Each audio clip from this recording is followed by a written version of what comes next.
Russia launched its biggest offensive of the entire war at Ukraine's fortress belt.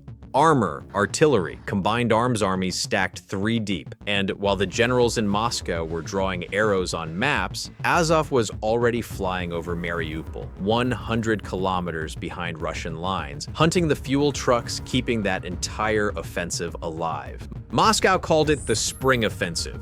The unit that dismantled it from 160 kilometers away was the same one Russia declared finished and buried in Mariupol 4 years ago. The fortress belt isn't a line on a map. It's 4 cities, Sloviansk, Kramatorsk, Druzhkivka, and Kostiantynivka, fused into one fortified spine that has been hardened since 2014. 12 years of concrete, tunnels, interlocking fields of fire, and about a decade's worth of Ukrainian stubbornness baked directly into the earth. If Russia takes it, the door to Kharkiv swings open. Dnipro becomes the next problem. Zaporizhzhia after that. The fortress belt is the lock on everything west of it, which is exactly why Moscow has wanted it dead since the first week of the full-scale invasion. Russia has been trying to take these 4 cities for over a decade. At the current pace, they might get there by the time the grandchildren of the soldiers currently advancing are old enough to enlist. ISW assessed in March 2026 that Russia had likely launched its anticipated spring-summer offensive, driving from the north through Lyman towards Sloviansk and pushing from the south through Kostiantynivka. Russia's 3rd Combined Arms Army was the primary force aimed directly at the Sloviansk-Kramatorsk urban core. Russian casualties in that first week were reportedly running at roughly double the winter rates. Moscow considered that acceptable. Analysts assessing the full offensive buildup across all 3 axes estimated the committed force at over 100,000 soldiers. That's not a probing action, that's a siege. The Russian State Duma explained to the Russian public in March that losses are inevitable in any war, but Russian troops will try to reduce them by advancing slowly, which is a very dignified way of saying the plan is to bleed for years and hope Ukraine runs out of reasons to resist before Moscow runs out of men to spend. ISW's conclusion on this offensive was equally brutal in its simplicity. Russia is unlikely to seize the fortress belt in 2026. Even in the most favorable scenario imaginable for Moscow, ISW assessed that full capture of Donetsk Oblast couldn't happen before late 2027 or early 2028, assuming Ukraine's partners don't waver. That's not a military forecast. That's a funeral notice for Putin's timeline. Moscow's generals built their offensive around mass. What they didn't build was a way to move that mass when someone was killing every truck on the road. Mariupol, May 8, 2026. If you know anything about this war, you know that name. Mariupol is where the Azov regiment fought their last stand at the Azovstal steel plant in 2022. Dug into the tunnels, surrounded, bombarded for weeks, and ultimately forced to surrender after holding out longer than anyone thought humanly possible. Some of those fighters are still in Russian captivity today. Russia was supposed to have closed that chapter. Mariupol was supposed to be the end of the Azov story. So when Azov's First Corps released drone footage showing their systems flying reconnaissance over the streets of occupied Mariupol, over 100 kilometers behind Russian lines, and announced that Azov is returning to Mariupol, for now from the air, the message wasn't subtle. Neither was the part where the footage showed Ukrainian Hornet drones hunting Russian supply trucks on the T-0509 highway and the M14 route into the city, striking military cargo vehicles carrying troops, ammunition, and fuel at ranges up to 160 kilometers from Ukrainian positions. That's not a battlefield operation. That's a ghost haunting its own grave. And the ghost had a 160-kilometer reach and an AI targeting system that Russia's electronic warfare cannot jam. The weapon doing most of this damage is called the Hornet. It's a kamikaze drone developed by SwiftBeat, a US company connected to former Google CEO Eric Schmidt as part of what's been called Project Eagle. The exact specifications are classified. The results are not. Eric Schmidt left Google to work on AI. Apparently, some of that AI ended up inside a kamikaze drone that costs less than a used car and kills things that cost more than a house. Silicon Valley found its way to the front. The Hornet combines satellite and inertial optical navigation with an AI-powered target acquisition system and non-standard data transmission frequencies.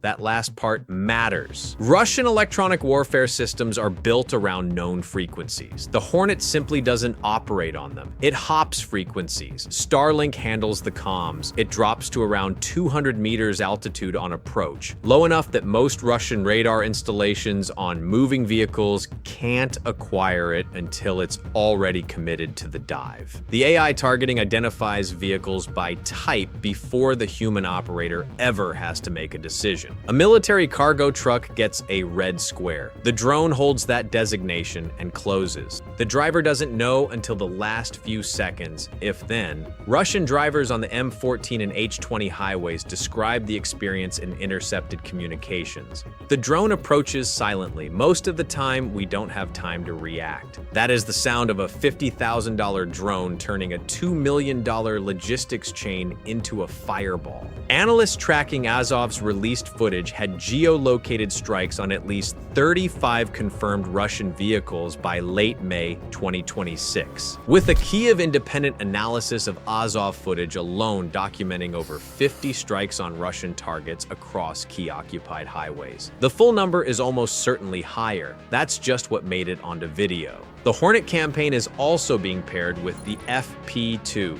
a heavier attack drone carrying up to a 200-kilogram warhead at shorter range. While Hornets hunt individual trucks at depth, FP2s target hardened positions and larger concentrations closer in. Together, they form a layered kill chain that reaches from 20 kilometers out to 160 kilometers behind Russian lines. Russia built its entire logistics network assuming that distance meant safety. In May 2026, there was no safe distance. Ukraine's drone campaign in May and June 2026 isn't random. It's aimed at 3 specific arteries that feed Russian forces across the southern occupied zone. The H-20 runs from Donetsk city southwest to Mariupol. Every Russian unit operating along the front north of Mariupol is fed through it. The M14 runs from Mariupol east through Berdyansk toward Melitopol, Russia's mainland corridor connection to occupied Crimea. The M18 extends that corridor from Melitopol south to Jankoy in Crimea itself. These are the highways Russia's entire southern logistics architecture depends on. Euromaidan Press described them as a drone safari. That was being generous. Russian authorities took the situation seriously enough that by late May 2026, the M14, Russia's main route from Rostov-on-Don to occupied Crimea,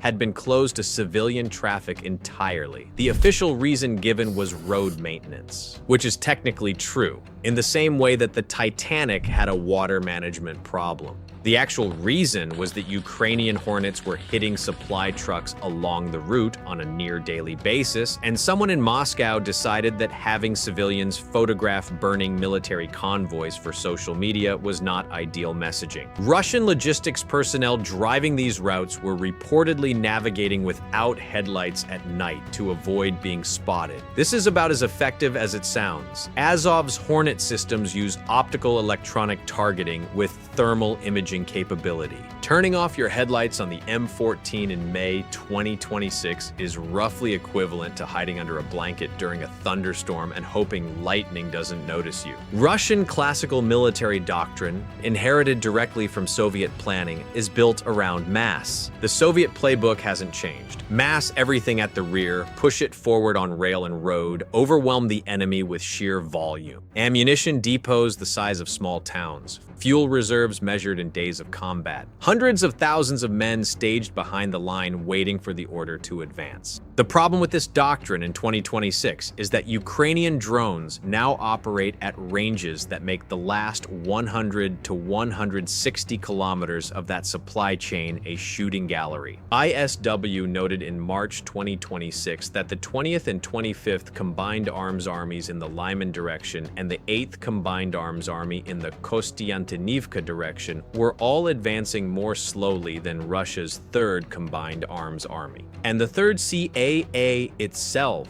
was already stalling. ISW's assessment was direct, attempting to drive on the Sloviansk-Kramatorsk agglomeration without mutually supportive flanking advances would likely produce critically high casualties for disproportionately minimal gains. The Russian military has a proud tradition of solving logistics problems by pretending they don't exist until someone higher up the chain demands to know why the offensive hasn't moved. That tradition was holding strong in May 2026. The fortress belt, in other words, isn't just defended by Ukrainian soldiers in its cities. It's defended by Azov drones on the roads that feed every Russian unit trying to get close to it. An armored column that runs out of fuel 30 kilometers from the objective isn't a fighting force. It's a traffic problem. The Russian army that arrived at the fortress belt with overwhelming numerical superiority showed up starving. Not metaphorically, the fuel stopped arriving. The ammunition shipments fell behind schedule and stayed there. Rotations were canceled because the vehicles needed for them were burning on the H-20, the most expensive military buildup of the 21st century,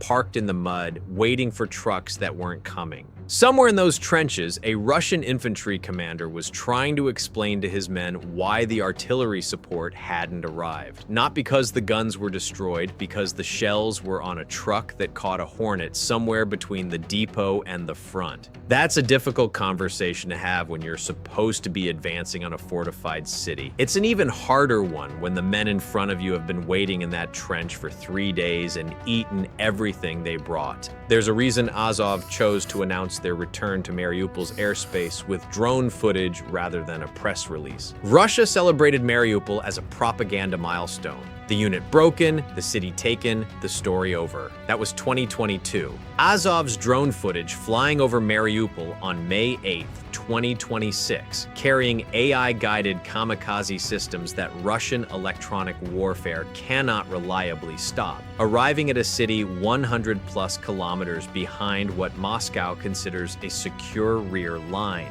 That's not a military communique. That's a message. The unit that was supposed to be broken and finished is now running strike operations over the city Russia claimed as a trophy. It's also a preview. Azov's stated goal is to push their sanitization zone for Russian logistics, not just to Mariupol, but toward Russia itself and occupied Crimea. The M18 corridor through Melitopol to Jankoy is now within operational reach. If Ukrainian deep strike drone capacity continues to develop, and there is every indication it will, the entire Russian land corridor to Crimea becomes increasingly difficult to defend by conventional means.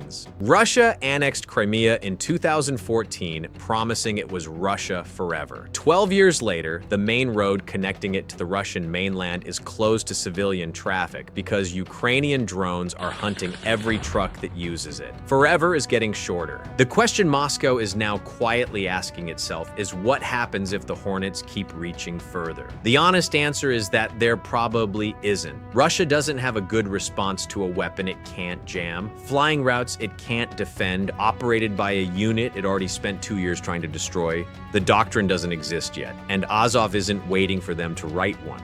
ISW's April 2026 analysis of the fortress belt was unambiguous. Russia lacks the capability to breach the Donetsk fortress belt in 2026. Not probably won't, lacks the capability. The only army corps positioned to drive directly at Sloviansk Kramatorsk can't move without flanking support. The flanking armies can't move without logistics. The logistics are on fire. Every attempt to mass supplies forward runs into a drone campaign that has confirmed over 50 strikes on key logistics routes. The main highway to Crimea is already closed. Those are not separate problems. They are the same problem getting larger. Putin's plan was to break the fortress belt and open the road west. The Kremlin was reportedly preparing narratives to explain slow progress to the Russian public before the offensive had even fully begun. That is the kind of institutional confidence that really inspires the troops. What's actually unfolding is something something different. A 12-year-old fortress held by people who don't intend to leave it, fed by supply lines defended from kilometers away, and now actively supported by a unit that was written off in 2022, flying AI drones over the city where they were supposed to have been finished. Russia's most elite assault forces are bogged down in the mud. On 3 highways they can no longer safely drive, in front of a fortress that has been waiting for them for 12 years. And Azov is back over Mariupol, armed, patient, 160 kilometers deep, not one trench stormed, not one Ukrainian position overrun. Russia closed its own highway to Crimea to try to stop this. Think about that for a second. If you want to know how this plays out over the next 6 months, we cover the war as it actually is, not how either side wants you to think it is. Subscribe if you want to keep knowing.